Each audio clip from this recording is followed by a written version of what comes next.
చర్చనీయాంశంగా మారింది. ఉస్మానియా యూనివర్సిటీకి సంబంధించి ఒక సర్క్యులర్ జారీ చేశారు. ఇక్కడ ఎలాంటి ధర్నాలు, నిరసనలు ఇక్కడ నుంచి ఉండవు అంటున్నారు. మరి నిజంగానే దాన్ని విద్యార్థులు వ్యతిరేకిస్తారా? విద్యార్థి నాయకులుగా మీరు?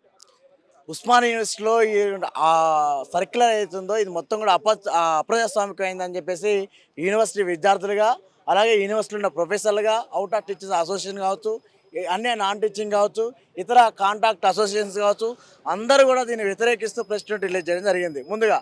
కాబట్టి ఇవేమి పట్టనట్టుగా వైస్ ఛాన్సలర్ గారు ఇవేమి మాకు సంబంధం లేదు, యూనివర్సిటీ సంబంధం లేనట్టుగా ఈరోజు సర్క్యులర్ ఇచ్చి కనపడకుండా తిరుగుతున్నటువంటి పరిస్థితి ఈరోజు ఉస్మానియా యూనివర్సిటీలో కనిపిస్తూ ఉంది. మీరు చూడొచ్చు, ఈ అడ్మినిస్ట్రేట్ మొత్తం కూడా లాక్లు వేసుకొని ఫోన్లు స్విచ్ ఆఫ్లు పెట్టుకొని వీసీ రిజిస్టర్లు ఉన్న పరిస్థితి కూడా యూనివర్సిటీలో కనిపిస్తూ ఉంది. కాబట్టి ఇట్లాంటి కండిషన్స్ ఏవైతున్నాయో, తెలంగాణ ఉద్యమం ఉవ్వెత్తు జరుగుతున్నప్పుడు, ఆంధ్ర పాలకులు ఇక్కడ ఉన్నప్పుడు తెలంగాణ ఉద్యమాన్ని అణచివేస్తామని చెప్పి అనేక సందర్భాలలో మాట్లాడినప్పుడు పోలీసు బలగాలతో, రబ్బర్ బుల్లెట్లతో, టియర్ గ్యాస్లతో ఉస్మానియా యూనివర్సిటీ బంద్ పెట్టినా, హాస్టళ్ళన్నింటిని బంద్ పెట్టినా, వాటర్ బంద్ పెట్టినా, కానీ ఉస్మానియా ఎన్ని నిర్బంధాలు చేసినా కానీ తప్పనిసరిగా గొంతు విప్పింది, ఏదైతే హక్కులను అడిగింది, తెలంగాణ సమాజం కోసం నిలబడింది అనేది వాస్తవం. కాబట్టి ఇట్లాంటి సర్క్యులర్ నువ్వు ఎన్ని తీసుకొచ్చినా కానీ ఉద్యమాలు ఆపుతూ అనుకోవడం అనేది వైస్ ఛాన్సలర్ యొక్క భ్రమ మాత్రమే తప్ప ఇది నువ్వు అనుకున్నటువంటి నిజమైనటువంటి సర్క్యులర్ కాదనేది, ఈరోజు నువ్వు ఇంప్లిమెంట్ చేస్తావనే విధంగా నువ్వు ఉన్నావు. కాబట్టి మేము నువ్వు చేస్తున్న కుట్రలు అయితేనో తప్పనిసరిగా యూనివర్సిటీ విద్యా సంఘాలుగా బద్దలు కొడతామని చెప్పేసి ఈరోజు మేము హెచ్చరిస్తా ఉన్నాం. అదేవిధంగా ఈరోజు ఈ సర్క్యులర్ వచ్చి 13వ తారీఖు అవుతా ఉంది. ఈరోజు ఆల్మోస్ట్ 1 వీక్ అవుతా ఉంది. కానీ దీనికి సంబంధించిన దాంట్లో, ఈ సర్క్యులర్ సంబంధించిన దాంట్లో ప్రతిపక్ష నేతలు కావచ్చు, ప్రజా సంఘాల నేతలు కావచ్చు, మేధావులు కావచ్చు, అలాగే నిన్నగాక మొన్న అసెంబ్లీలో కోనంనేని సాంబశివరావు గారు కూడా దీని విషయంలో మాట్లాడడం జరిగింది. దీని మీద స్పందిస్తూ మంత్రి తుమ్మల నాగేశ్వరరావు గారు కూడా దీన్ని పరిశీలిస్తామని చెప్పేసి మాట్లాడడం జరిగింది. కానీ ఏమాత్రం కూడా ప్రభుత్వం కూడా ఈ యూనివర్సిటీ సర్క్యులర్ విషయంలో వాపసు తీసుకుంటున్నామా, తీసుకోవట్లేదా, ఏంది అనేటువంటి స్పష్టత ఇంత మటుకు కూడా ఇస్తలేదు. కాబట్టి వాళ్ళు స్పష్టత ఇవ్వకపోతే తప్పనిసరిగా దీని వెనుక రాష్ట్ర ప్రభుత్వం యొక్క ఏదైతే ఉందో ఆ ధోరణి ఉందో, నియంతృత్వ పరిపాలన ధోరణి ఉందో ఖచ్చితంగా ఉందని చెప్పేసి మేము అభిప్రాయపడతాం. యూనివర్సిటీ విద్యార్థులుగా తప్పనిసరిగా అదే విధంగా వాళ్ళ ప్రభుత్వాన్ని కూలగొట్టినవో, తెలంగాణ సమాజంలో నూతన ప్రభుత్వానికి అవకాశం ఇచ్చినవో, కాబట్టి అదేవిధంగా మీ ప్రభుత్వం మీద కూడా అదే విధమైనటువంటి చర్యలు ఉంటాయనే ఉద్దేశంతో ఈరోజు మాట్లాడుతున్నాం. కాబట్టి టీఆర్ఎస్ ప్రభుత్వం అయినా సరే 10 సంవత్సరాలు ఉన్నది, కానీ కాంగ్రెస్ ప్రభుత్వం మాత్రం 5 సంవత్సరాలే ఉంటుంది. కాబట్టి అడిగే గొంతున్నటువంటి ఉస్మానియా మీద ఊపిరిదిద్దామని చెప్తే ఆలోచన కొడితే, స్వేచ్ఛను అరెస్ట్ వేస్తే, మా అంకులు నులిమి వేస్తే తప్పనిసరిగా ఎదురు తిరుగుతామనేటువంటి విధానం తప్పనిసరిగా ఉస్మానియా ఉంటుంది. ఉస్మానియా ధిక్కార స్వరం తెలంగాణ భావపగట స్వేచ్ఛని కాపాడే క్రమంలో యూనివర్సిటీ విద్యార్థులుగా తప్పనిసరిగా ముందుంటాం. కాబట్టి ఇట్లాంటి సర్కులర్లు ఎన్ని వచ్చినా విద్యార్థి ఉద్యమాలు ఏం చేయలేనటువంటి స్పష్టమైనటువంటి ధోరణి మీద తప్పనిసరిగా ఉండాలి. లేకపోతే ఈ విధమైనటువంటి అణిచివేసి భ్రమలో పెట్టి విద్యార్థులను ఆగం చేసి విద్యార్థులను మాట్లాడలేకుండా చేస్తే, ఇట్లాంటి సర్కులర్ తీసుకొస్తే మొత్తం కూడా కంప్లీట్ చేస్తాము. యూనివర్సిటీని మొత్తం గ్రిప్లో తీసుకుంటాం, రాష్ట్రాన్ని మొత్తం గ్రిప్లో తీసుకుంటాం అనేది మీ భ్రమ. అట్లాంటి పగటి కళలోనే కూడా కలొద్దని చెప్పేసి యూనివర్సిటీ విద్యార్థులకు హెచ్చరిస్తున్నాం. తప్పనిసరిగా దీని మీద సీఎం రేవంత్ రెడ్డి గారు స్పందించాలి.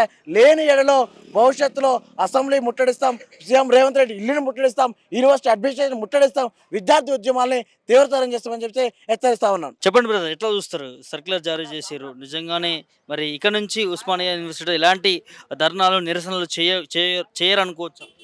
ప్రజాస్వామ్య పాలన అని చెప్పేటువంటి రేవంత్ రెడ్డి గారు అదే ప్రజాస్వామ్య పాలనలో అప్రజాస్వామిక సర్క్యులర్ని ఉస్మానియా యూనివర్సిటీలో ప్రవేశపెట్టి ఉస్మానియా విద్యార్థుల యొక్క హక్కులను హరించే విధంగా ఈరోజు జారీ చేసినటువంటి సర్క్యులర్ ఏదైతే ఉన్నదో ఆ యొక్క సర్క్యులర్ని తక్షణమే వెనక్కి తీసుకోవాల్సిందిగా బీఆర్ఎస్ విద్యార్థి విభాగం పక్షాన డిమాండ్ చేస్తూ ఉన్నాం.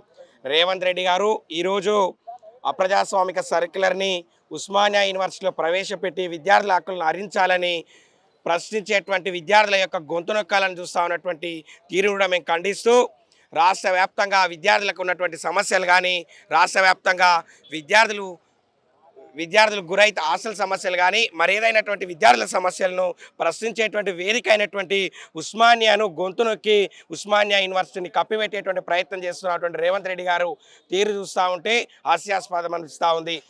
100 ఏళ్ల ఉస్మానియా యూనివర్సిటీ చరిత్రలో ఈరోజు ఉస్మానియా యూనివర్సిటీ యొక్క హక్కులను హరించి విద్యార్థుల యొక్క గొంతు నెక్కేటువంటి ప్రయత్నం చేసినటువంటి ఏకైక నియంతృత్వ ప్రభుత్వం ఏదైతే ఉన్నదో అది రేవంత్ రెడ్డి ప్రభుత్వం అనే విషయాన్ని కూడా గుర్తు చేస్తూ ఈరోజు రాష్ట్రంలో ఉన్నటువంటి కుహన మేధావులు ముఖ్యంగా ప్రొఫెసర్ కోదండరాం కానీ అలాగే విశ్వేశ్వరరావు కానీ అలాగే హరగోపాల్ లాంటి కుహన మేధావులు వెంటనే స్పందించి హక్కులను హరిస్తూ ఉన్నటువంటి ఉస్మానియా యూనివర్సిటీ వీసీని కానీ అప్రజాస్వామిక పాలనలో అప్రజాస్వామిక పద్ధతిలో పాలన చేస్తూ ఉన్నటువంటి రేవంత్ రెడ్డి గారి పైన మాట్లాడి విద్యార్థుల యొక్క హక్కులను కాపాడాల్సిందిగా మేము ఉస్మానియా యూనివర్సిటీ విద్యార్థులుగా మేధావులను రిక్వెస్ట్ చేస్తూ ఉన్నాం.